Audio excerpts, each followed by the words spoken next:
Hello friends, welcome to विधि ज्ञान legal knowledge. मैं advocate Himani Sharma. आज हम सीआरपीसी की सीरीज स्टार्ट करने वाले हैं, जिसमें हम स्टेप बाय स्टेप सीआरपीसी के हर सेक्शंस को डीपली स्टडी करेंगे। Today I will discuss introductory part of criminal procedure code 1973। You know very well, law जो है वो टू टाइप्स का होता है, सब्सटेंटिव लॉ मौलिक विधि और प्रोसीजर लॉ प्रक्रिया विधि। सब्सटेंटिव लॉ कौन से होते हैं? जो राइट्स एंड ड्यूटीज़ को डिफाइन करते हैं या उनको एक्सप्लेन करते हैं। और प्रोसीजर लॉ कौन से होते हैं? जो सब्सटेंटिव लॉ को इन्फोर्स करने के लिए किसी प्रक्रिया को निर्धारित करते हैं। मौलिक विधि क्या करती है? मौलिक विधि हमें राइट्स और ड्यूटीज़ प्रदान करती है, और प्रक्रिया विधि इन्हीं राइट्स का पालन कराती है। आईपीसी क्या है? IPC is a substantive law and CrPC is a procedural law. CrPC का पूरा नाम क्या है? सीआरपीसी का पूरा नाम है क्रिमिनल प्रोसीजर कोड, दंड प्रक्रिया संहिता। इसे आपराधिक प्रक्रिया संहिता भी कहा जाता है। देखिए, सीआरपीसी हमें ये बताती है कि कोर्ट में किस प्रक्रिया को फॉलो किया जाएगा और किस प्रकार दंडित किया जाएगा। ये प्रूव करने के लिए कि किसी पर्सन ने कोई क्राइम किया है या नहीं, जो भी प्रोसीजर अपनाया जाता है उसे क्या कहा जाता है? उसे क्रिमिनल प्रोसीजर कोड कहा जाता है। अब जानते हैं कि सीआरपीसी सबसे पहले कब आई। तो सीआरपीसी सबसे पहले 1882 में आई। आफ्टर देन 1898 में इसमें अमेंडमेंट किया गया। फिर 1898 की जो सीआरपीसी थी उसको रिपील करके 1973 में नई सीआरपीसी लाई गई। देखिए, 1898 की जो सीआरपीसी थी उसको क्या कर दिया गया? उसको रिपील कर दिया गया और 1973 में नई सीआरपीसी को लाया गया। CrPC is based on 41st law commission report. ये जो सीआरपीसी है वो किस पर आधारित है? 41st लॉ कमीशन रिपोर्ट पर। यहीं से प्री में क्वेश्चन पूछा जा सकता है। 1973 की जो सीआरपीसी है इसको राष्ट्रपति के द्वारा स्वीकृति कब प्रदान की गई? 25 जनवरी 1974 को इसको राष्ट्रपति के द्वारा स्वीकृति प्रदान की गई। और 1 अप्रैल 1974 से जम्मू कश्मीर, नागालैंड और ट्राइबल एरियाज़ के कुछ भागों को छोड़कर वोल ऑफ इंडिया में इसको अप्लाई कर दिया गया।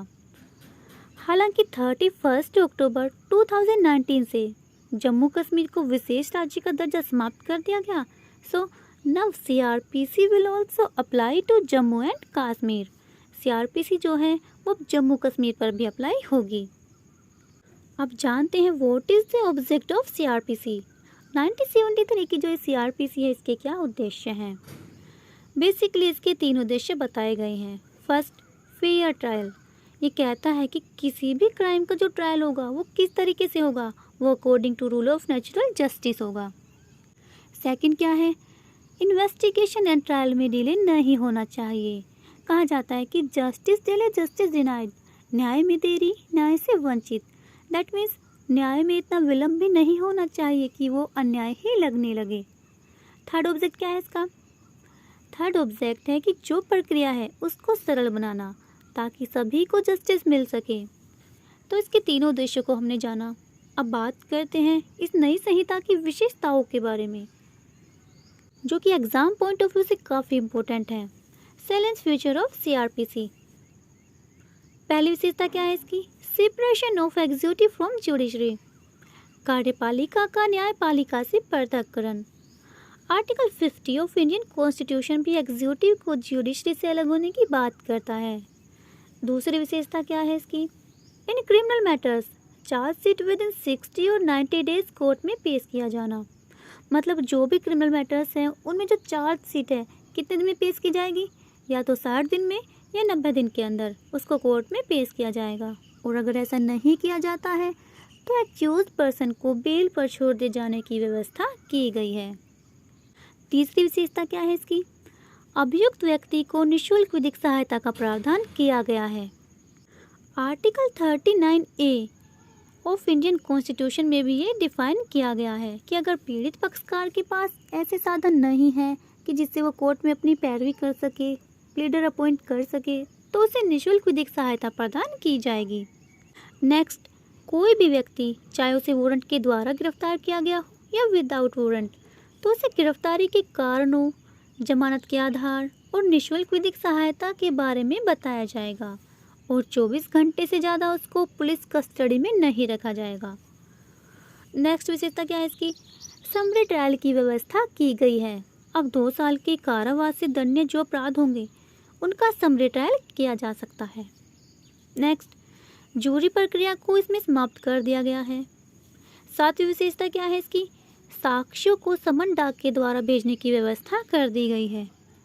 नेक्स्ट, बाय स्टेट गवर्नमेंट ऐसे पर्सन को जिसे ड्यूरिंग इन्वेस्टिगेशन एविडेंस के लिए बुलाया जाता है तो उसे खर्च दिया जाएगा।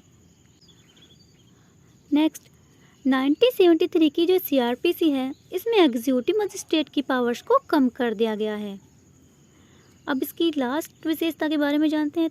इसमें 3rd क्लास जुडिशियल मजिस्ट्रेट के प्रोविजंस को हटा दिया गया है। पहले क्या था? 1898 की जो CRPC थी उसमें 1st class, 2nd class, 3rd class 3 प्रकार के मजिस्ट्रेट का प्रोविज़न दिया गया था। उसको क्या कर दिया गया? उसको समाप्त कर दिया गया है। हमने इसकी विशेषताओं के बारे में भी जान लिया। अब जानते हैं कि CRPC को कितने चैप्टर्स और सेक्शंस में डिवाइड किया गया है। तो CRPC में टोटल चैप्टर्स कितने हैं? 37 और 484 इसमें सेक्शन दिए गए हैं। शेड्यूल कितनी है? इसमें शेड्यूल 2 हैं।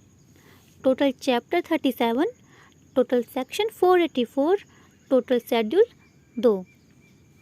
फर्स्ट शेड्यूल में क्या बताया गया है? इसके फर्स्ट शेड्यूल में ऑफेंसेस का क्लासिफिकेशन दिया हुआ है और सेकंड शेड्यूल में 56 फॉर्म दिए गए हैं, जैसे कि समन का क्या फॉर्मेट होगा या अरेस्ट का क्या फॉर्मेट होगा आदि। अब बात करते हैं CRPC के चैप्टर 1 के बारे में। देखिए, किसी भी कानून का जो चैप्टर 1 होता है वो प्रेलिमिनरी उसकी प्रारंभिक जानकारी देता है, उसके इंट्रोडक्शन के बारे में बताता है। CRPC का जो चैप्टर 1 है उसको सेक्शन 1 से सेक्शन 5 तक डिवाइड किया गया है। अब जानते हैं सेक्शन 1 के बारे में, जो कि बात करता है सो टाइटल, एक्सटेंट एंड कमेंसमेंट के बारे में। इसके 3 सब सेक्शन हैं। फर्स्ट, सो टाइटल, इसका क्या टाइटल होगा। सेकंड, एक्सटेंट, कहाँ तक इसका विस्तार होगा। थर्ड, कमेंसमेंट, कब इसकी शुरुआत होगी। तो सब सेक्शन 1 क्या कहता है? दिस एक्ट में be called the code of criminal procedure code 1973। इस एक्ट को क्या कहा जाएगा? इस एक्ट को दंड प्रक्रिया संहिता 1973 कहा जाएगा। सबसेक्शन 2 क्या कहता है? अकॉर्डिंग टू सबसेक्शन 2, देखिए, पहले CRPC का विस्तार जम्मू कश्मीर को छोड़कर संपूर्ण भारत पर था, लेकिन 31 अक्टूबर 2019 से जम्मू कश्मीर पर भी CRPC के प्रोविज़न अप्लाई होंगे। जम्मू कश्मीर पर भी अब CRPC को अप्लाई कर दिया गया है। इसमें एक प्रोविज़न भी दिया गया है जो बताता है कि CRPC के चैप्टर 8, 10 और 11 इनको छोड़कर कोई भी अदर प्रोविज़न नागालैंड और ट्राइबल एरियाज़ पर अप्लाई नहीं होंगे। लेकिन अगर स्टेट गवर्नमेंट चाहे तो बाय नोटिफिकेशन CRPC के अदर प्रोविजंस को भी इन क्षेत्रों पर अप्लाई कर सकती है। देखिए, चैप्टर नंबर 8 क्या बताता है? चैप्टर नंबर 8 में प्रतिभूति संबंधी कार्यवाहियों के बारे में बताया गया है। चैप्टर नंबर 10 लोक शांति से संबंधित है। चैप्टर नंबर 11 पुलिस द्वारा निवारक कार्यवाहियों से संबंधित है, किसी भी क्राइम को होने से पहले रोकना। सबसेक्शन 2 में एक एक्सप्लेनेशन भी दिया गया है जो जनजातीय क्षेत्रों के बारे में बात करता है। जनजातीय क्षेत्र, ट्राइबल एरियाज़ कौन से होते हैं? तो ट्राइबल एरियाज़ वह हैं जो कॉन्स्टिट्यूशन के 6 शेड्यूल में दिए गए हैं। असम, मेघालय, त्रिपुरा, मिजोरम इन राज्यों के कुछ ट्राइबल एरियाज़ हैं। 21 जनवरी 1972 से पहले जो भी क्षेत्र इस अनुसूची 6 में दर्ज थे, उन क्षेत्रों में CRPC के सिर्फ 3 ही चैप्टर अप्लाई होंगे। कौन से? Chapter number 8, 10 and 11। Sub section 3 क्या कहता है इसका सब सेक्शन 3 बताता है कि यह कोड 1 अप्रैल 1974 से लागू हुआ था। अब अगर आपसे पूछ लिया जाए कि 1973 की जो CRPC है इसकी इनेक्टमेंट डेट क्या है, ये कब अधिनियमित हुआ, तो 25 जनवरी 1974 इसको अधिनियमित किया गया। और इन्फोर्स कब हुआ? ये लागू हुआ 1 अप्रैल 1974 को। ये दोनों ही date exam point of view से काफ़ी इम्पोर्टेंट है। अधिनियमित कब हुआ? 25 जनवरी 1974 को। और लागू कब हुआ? 1 अप्रैल 1974 से। 1973 में क्या हुआ था? 1973 में इसको पारित किया गया था। सो फ्रेंड्स, आज के लिए बस इतना ही। नेक्स्ट पार्ट में हम डिस्कस करेंगे सीआरपीसी के सेक्शन 2 में दी गई डेफिनेशंस के बारे में। आई होप कि आपको आज का टॉपिक समझ आया होगा। Thank you so much. Bye bye and take care.